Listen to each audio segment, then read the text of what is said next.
Oi, sejam bem-vindos a mais um conteúdo. Hoje eu vim falar de um tema muito importante. Nós vamos conversar sobre a rotina do paciente, vamos falar sobre sua segurança. Vocês já pararam para pensar o quanto é importante o nosso paciente estar seguro mesmo em casa?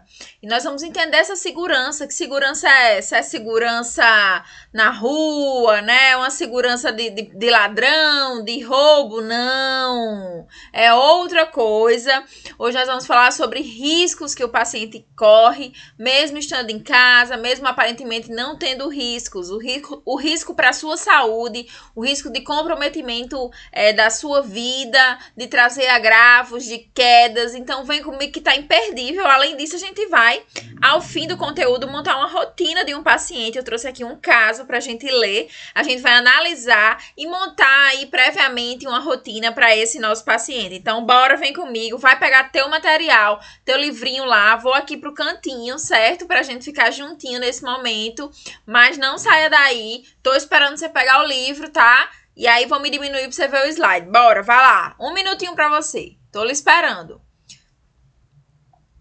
Meu povo, ó, muito importante que vocês reservem um cantinho, certo? Eu sempre gosto de falar e repetir,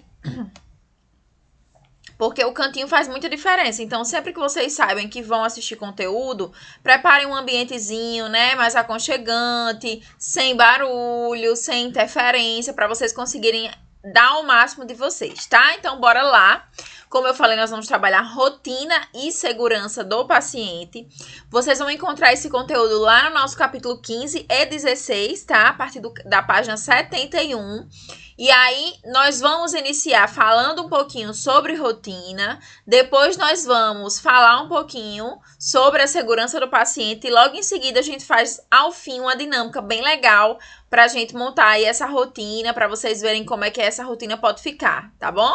Bora lá, simbora! Então, a primeira pergunta de hoje é: o que é rotina? Certo? Parece uma pergunta besta, algo meio... Ai, professora, pelo amor de Deus, você tá me perguntando isso?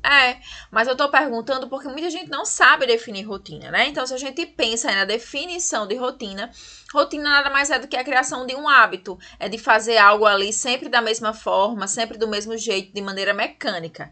Isso pode parecer algo chato, né? Quando a gente pensa, fazer a mesma coisa, repetir as mesmas coisas.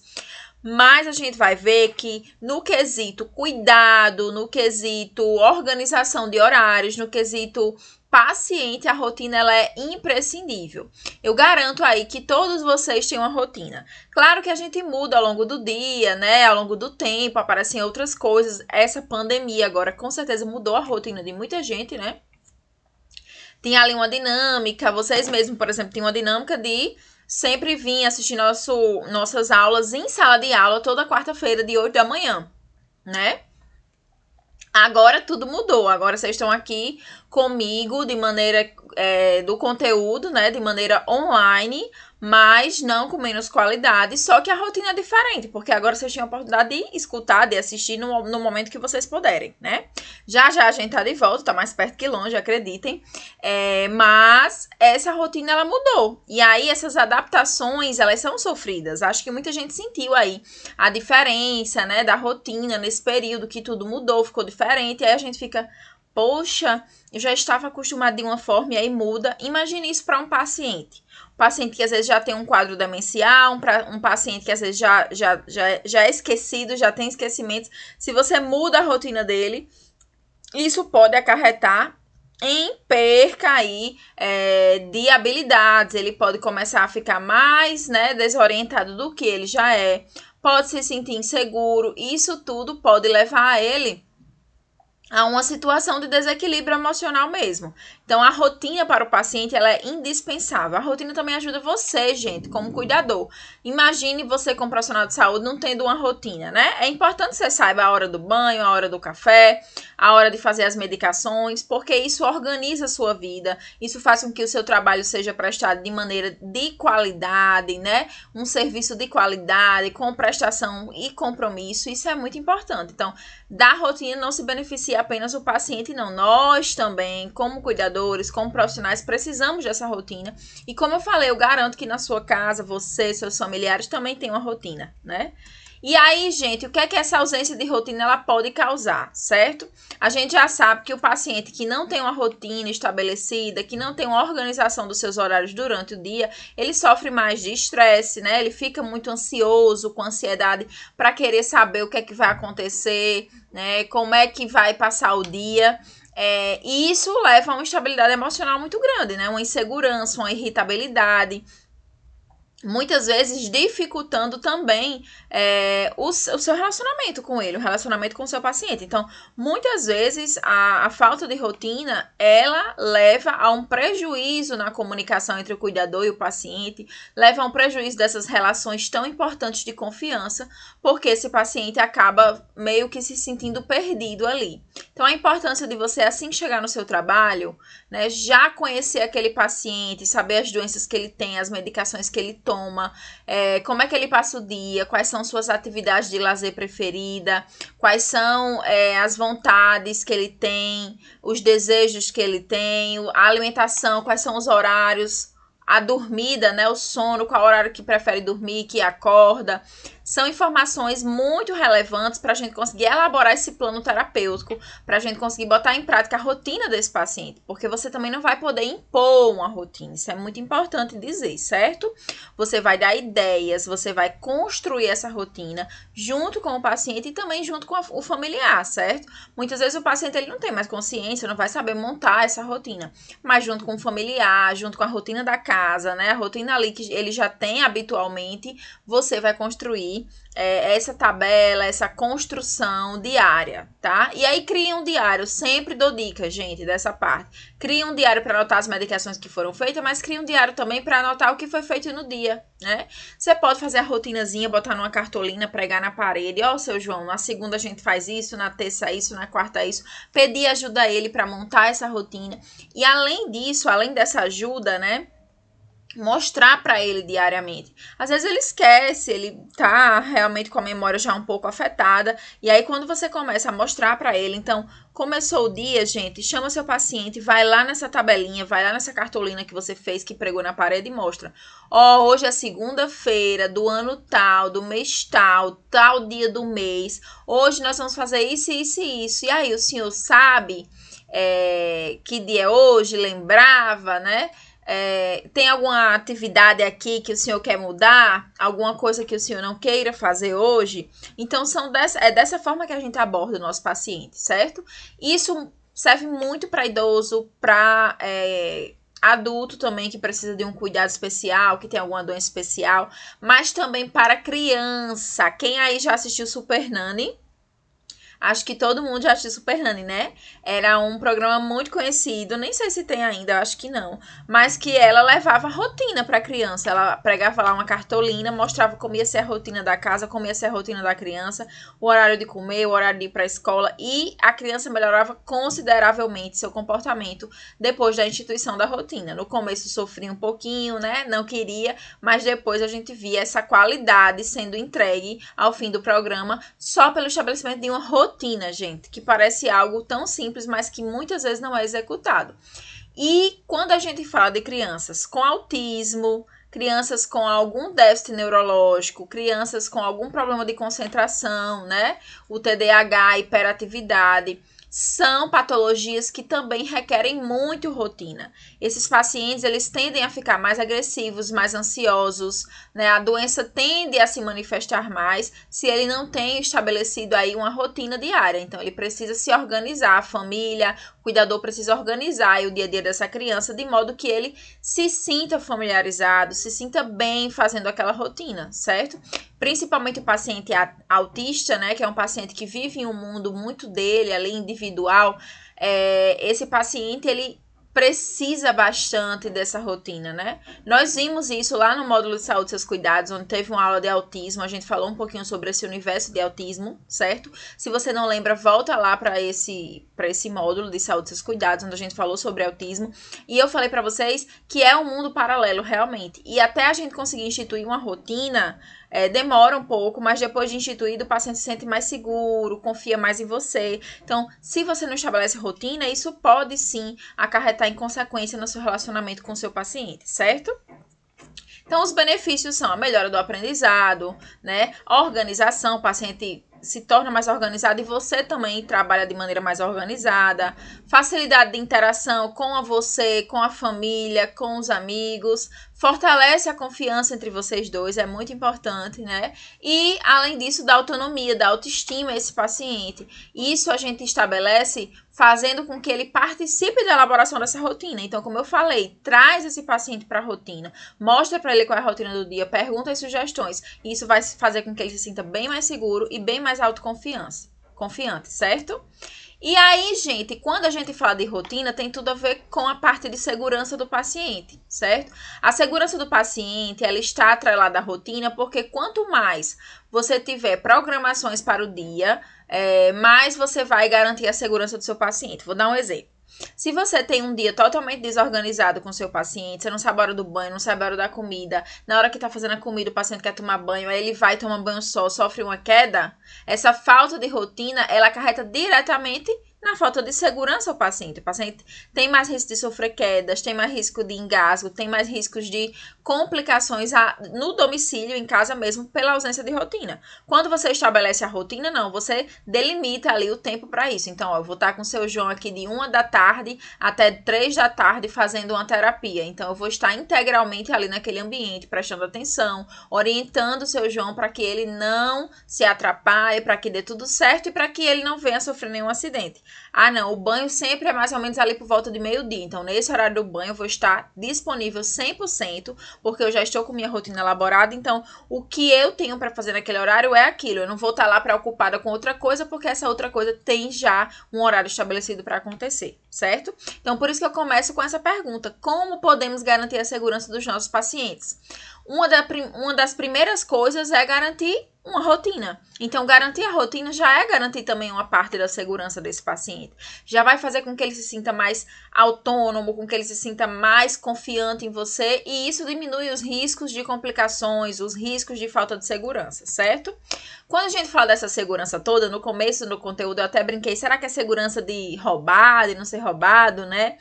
Mas não, aqui a gente foca, segundo a Organização Mundial de Saúde, né, que é a OMS, ela definiu a segurança do paciente como a redução ao mínimo aceitável do risco a danos associados ao cuidado em saúde, certo? Então, é claro que existem riscos, todo mundo está inerente a sofrer uma queda, né? Todo mundo está aí susceptível a passar mal por uma comida e tudo mais, mas a gente procura com que isso seja o mínimo possível, é o mínimo aceitável. E para isso nós podemos fazer algumas medidas, certo? Então a gente vai falar aqui sobre medidas necessárias para se garantir essa segurança do paciente.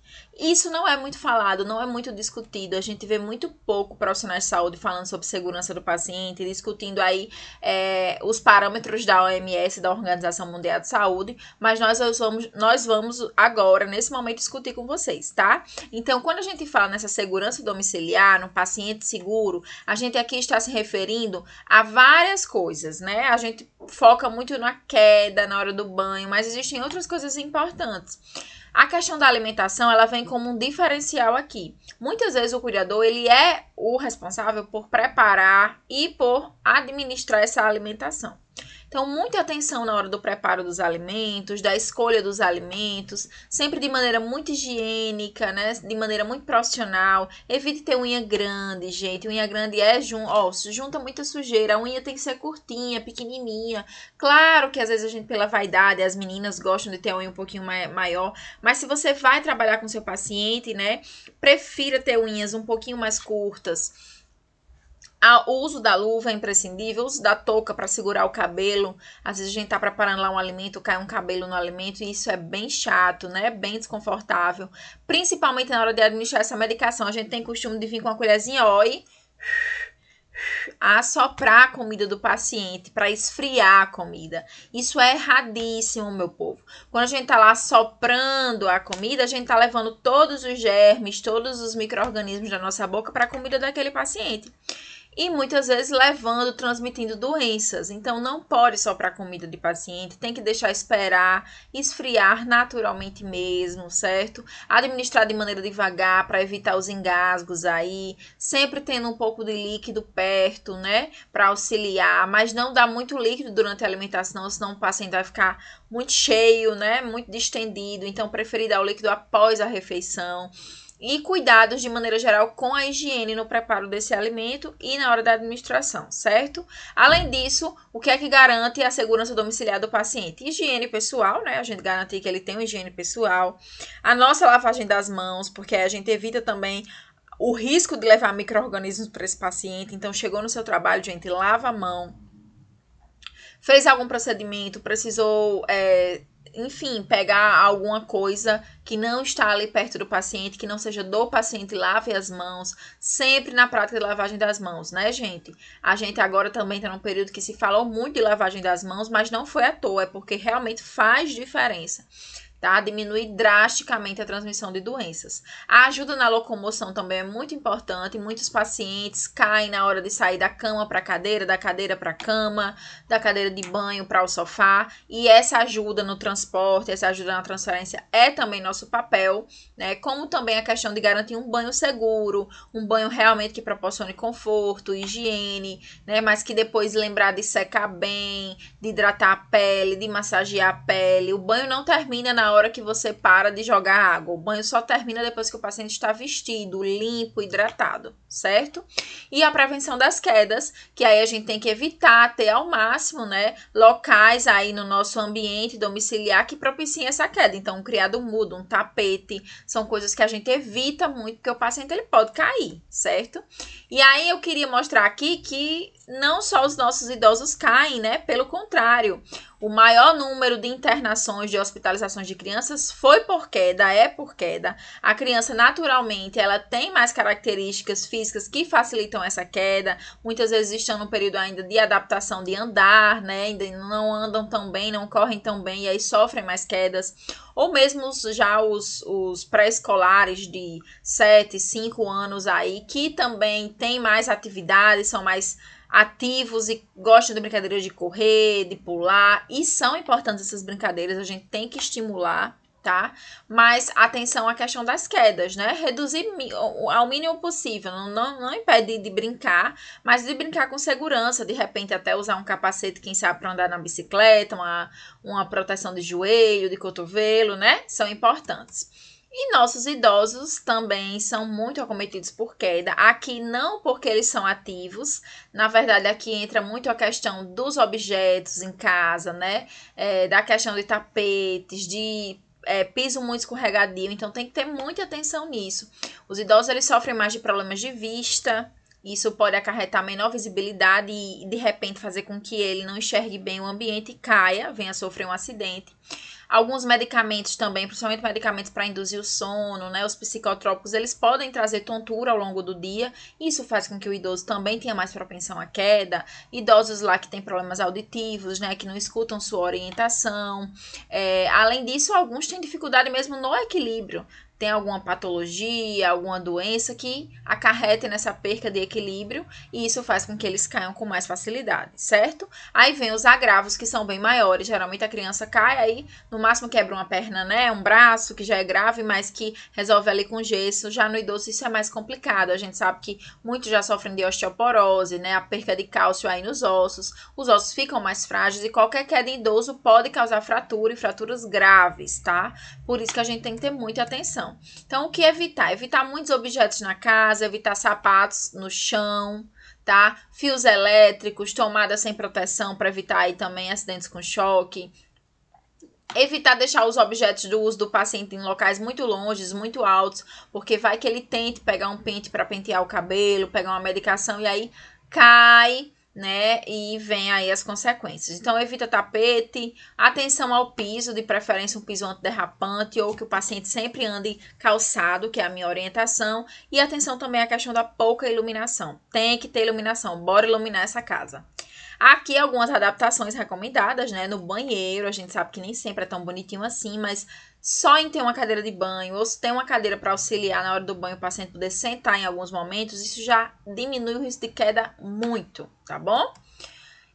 Então, para prevenir esses acidentes, a gente deve sim estimular o fortalecimento da musculatura com exercícios. Claro, meu povinho, vocês vão falar muito de exercício aí com a professora Ingrid, que é o próximo módulo de vocês, já tá chegando, né? Um módulo em que vocês vão ver a parte de fortalecimento de musculatura, vocês vão trabalhar a parte de exercícios com pacientes acamados, pacientes cadeirantes, então é um módulo bem legal, bem rico, que é o próximo.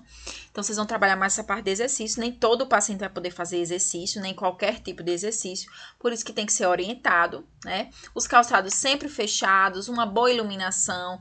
Lembrem do registro de gás, que é outro risco de acidentes, né? Então, fechem o registro quando não está usando.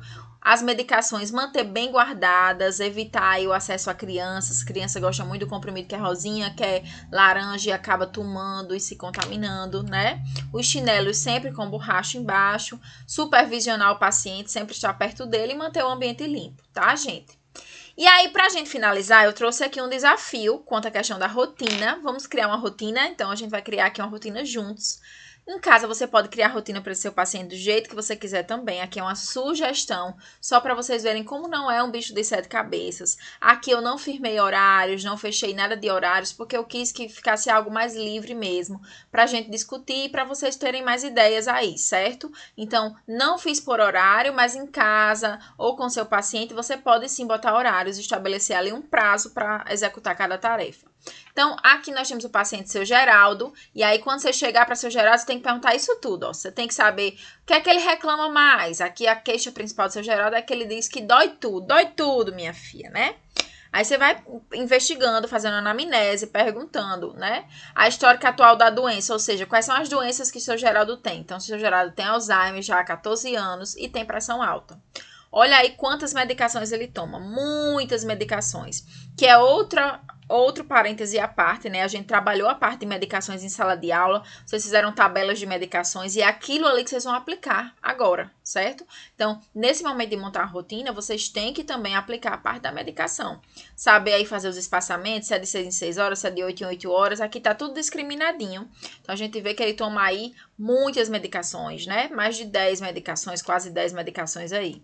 E aí, pergunta também a questão da atividade motora. Ele anda, não anda? Como é? Aí a família respondeu que ele anda, tem uma marcha lentificada, então anda devagarzinho. Às vezes fica com a boquinha aberta, babando saliva, né, pelo Alzheimer. Fala muito devagar, tem um discurso muito lento, tem uns tremorezinhos, né, nos membros inferiores. Aí aqui a gente fala para as pernas, então olha a dificuldade dele, né? De andar, talvez ele possa ter a ver com isso, e aí o risco de queda é altíssimo. Tem a cifose, né, as costinhas assim curvadas, sorri quando solicitado, e aí quanto à cognição, ele é consciente, tá lá acordadinho, tudo bonitinho, mas ele é um pouco desorientado, né? Então, é desorientado no tempo e espaço, não fala muito coerente. Gosta de comer bastante, come de tudo, mas não gosta de pimentão, porque provoca diarreia. Janta geralmente às 18 e se alimenta sozinho, certo? Come fruta, maçã, banana, cocô e xixi, como tá? Isso tudo a gente tem que perguntar, viu, gente? Bem bonitinho do jeito que tá aí. Não, ele evacua facilmente, a família diz que ele faz cocô normalmente, faz diariamente, mas tem presença de urgência fecal e tem que fazer cocô ali naquele momento, senão desce. Então, a importância aí do uso da fralda, certo? Sono e repouso. Dorme bem, dorme às 19 horas, só acorda de 8 a 9 horas no outro dia. Então, dorme bastante, né? E aí, às vezes, reclama que diz que não jantou, porque esquece, né, do Alzheimer. Então, a gente fez um plano aqui, eu dei um exemplo de um plano diário para esse paciente. Claro que aqui é uma sugestão, vocês não precisam seguir a risca, mas para vocês se inspirarem aí, veem o que é que vocês fariam. Então, pela manhã eu botei aí que ele se levantaria, escovaria os dentes, né, se vestiria, e a gente já ia preparando esse café da manhã, enquanto isso você podia deixar ele lá na cozinha mesmo, ou se tiver alguém responsável por preparar o café, melhor ainda. Toma café, conversa um pouco e aí faz as medicações. E aí, nesse momento de intervalo, você pode propor muitas coisas. Aqui eu coloquei a leitura de um jornal, né? Fazer algum trabalho manual, alguma colagem, alguma pintura. Se ele, claro, quiser e topar, obviamente. Aí aqui a gente também pode fazer uma reminiscência através das fotos, né? Lembra aquele exercício que eu sempre digo? Trazer as fotos antigas, mostrar para ver se ele lembra, para ver se ele sabe quem é, reconhece alguma pessoa. Isso é muito bacana, eles gostam bastante disso. Faz um intervalozinho aí de um tempo quieto, né? Sem mexer muito com ele. Depois você pode fazer algumas tarefas em conjunto. Faz o lanche da manhã. Você pode ofertar aí uma fruta, alguma opção desse tipo. Pode fazer uma caminhada também, aplicar alguns jogos que estimulem a ação. E aí, à tarde, a gente faz o almoço, lê algum livro, ele pode dar um cochilo, algo desse tipo. Se ele costumar deitar à tarde, né, dormir à tarde. Coloca lá uma música, faz palavras cruzadas, liga a TV. E aí, depois faz um intervalozinho tranquilo, onde você pode oferecer o lanche novamente, para que ele também faça as refeições direitinho, né, gente? E aí, ao fim da tarde, você pode fazer um passeio, pode ficar um pouco na calçada, visitar um amigo. Atenção, agora nesse período de pandemia, a gente não pode fazer isso, né? Mas são situações em que, em tempos normais, isso poderia acontecer. E aí, por fim, à noite, a gente prepararia a refeição do jantar, faria as medicações, fazia a retrospectiva do dia, que é o que eu gosto muito. Então, mostrar para ele como foi a rotina e depois sair explicando. O senhor lembra que a gente fez isso? O senhor lembra que tomou no café da manhã? Qual foi a atividade que a gente fez pela manhã, né? E aí, aqui a gente pode fazer o banho, se ele quiser, né? Geralmente, a maioria dos pacientes tomam banho pelo período da manhã. Mas aqui a gente também pode dar outro banho se o paciente gostar, quiser e se houver necessidade. E por fim, fazer uma massagem de conforto, preparar o ambiente para o sono, né? O ambiente já na penumbra, já preparado, sem muita iluminação, para induzir esse sono desse paciente, certo? Então não tem bicho de sete cabeças, gente. Só você fazendo isso, você já se organiza muito e já consegue trabalhar da melhor forma possível, lhe garanto. Beleza, meu povo? Então, vamos fazer nosso exercíciozinho, tá? Vocês já sabem como funciona. Vou mandar para vocês o link, vocês entram e fazem. Trouxe aqui uma questão pra gente analisar, mas fazendo a retrospectiva da aula de hoje, o conteúdo de hoje, né? A gente viu a parte todinha de rotina. Então, discutimos sobre a rotina, fizemos aqui agora uma atividade mais prática. E depois nós falamos sobre a segurança do paciente, que tem tudo a ver com rotina, né? Então, a rotina ela é muito importante para a vida do paciente acamado, ok. E pacientes idosos, ok. Porém, crianças não se beneficiam dessa estratégia e podem, inclusive, ficarem mais agressivas e irritadas com a rotina. Gente, lembra aí de Super Nanny? Lembra? E aí, o que vocês acham? Que isso é verdadeiro ou falso? Muito bem, quem disse que é falso, gente. A criança também se beneficia da rotina. A criança precisa de uma rotina. É claro que é mais maleável, né? Porque muda ao longo do tempo. Às vezes a criança quer brincar no horário, acorda em outro horário diferente, mas rotina é bom para todo mundo, tá? Então essa questão é falsa. Não é só paciente adulto nem idoso, não. A criança também se beneficia. Ok, o nosso próximo conteúdo vai ser sobre fase de desenvolvimento infantil, já que a gente terminou falando, dando exemplo de criança, segura essa aí que vem mais criança por aí no próximo conteúdo. Um beijo, bons estudos!